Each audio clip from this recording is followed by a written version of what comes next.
Hello, this is Dr. Marty Klein with another video quickie. Today I want to talk to you about something that's fun. 25 years ago, the TV show Seinfeld went off the air after 180 episodes. It was the rare show that was popular with both audiences and critics. The Writers Guild of America voted it the #2 best-written TV series of all time, behind only The Sopranos. And now you can see it on YouTube, from 3-minute snips to whole episodes. It's hilarious.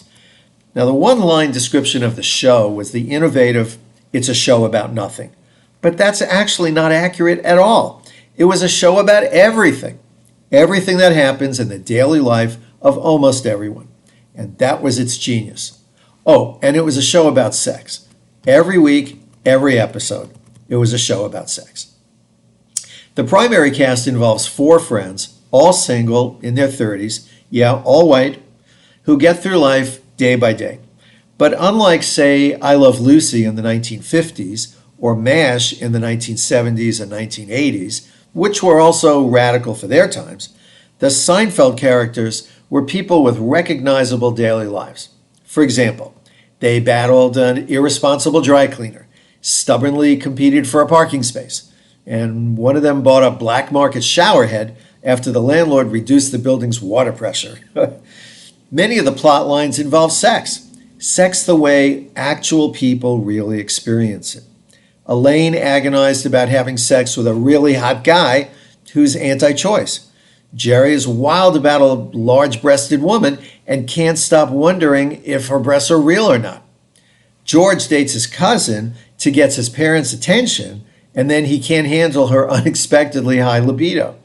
And when Elaine's form of contraception, the Today Sponge, is suddenly withdrawn from the market, she buys out the city's dwindling supply and then devises a questionnaire for each new lover to see if he is sponge-worthy.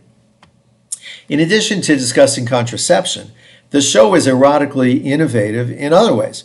It portrayed elderly people being frankly sexual without that being the joke, mixed-race dating, a contest to see who could abstain from masturbation the longest, an obese person being asked for sex advice, a person with dwarfism dating, Jerry getting turned off when his lover walks around naked after sex, and Elaine and a boyfriend rejecting a priest's advice that they marry before having sex. Most episodes include a character failing to keep a secret, or fibbing to avoid hurting someone's feelings, or desperately trying to get a simple piece of information but being inhibited by embarrassment. These people simply don't have the self-discipline, self-confidence, or self-awareness that grown-up relationships need. Of course, these are exactly the sort of people we all know, and these are exactly the qualities that make sex complicated for so many people, including anybody you know. Now, that's a primary lesson about sex and life that Seinfeld characters never learn. If you want to know, just ask. If you don't want to do something, just say no. And if you're confused or you just don't care, say so. These are far more important aspects of sexual satisfaction than the right toy, the right position, or the right sexual identity. And maybe that's why the show is having a renaissance among today's young people, in addition to the fact that it really is hilarious. The show's 30-somethings appear in no rush to grow up, to couple up, or to establish a household of their own. They don't generally challenge themselves, as they feel content with their extended adolescence, and they feel they have all the time in the world. And they don't blame their frustrations on the economy, on New York, or anything else. They just say a lot of unexpectedly funny things about ordinary situations and each other. All 4 of them like sex, want sex, and need to grow up more in order to relax and enjoy sex. Check them out and their sexual dilemmas by searching YouTube for Seinfeld.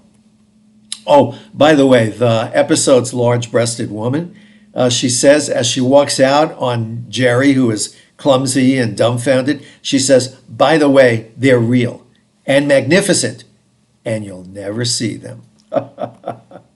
Just another ordinary day when nothing happens. Well, I drop a video like this every few weeks, so If you want to subscribe, click the subscribe button at the bottom of the screen. Click like if you like. And thanks for joining me. I'm Dr. Marty Klein.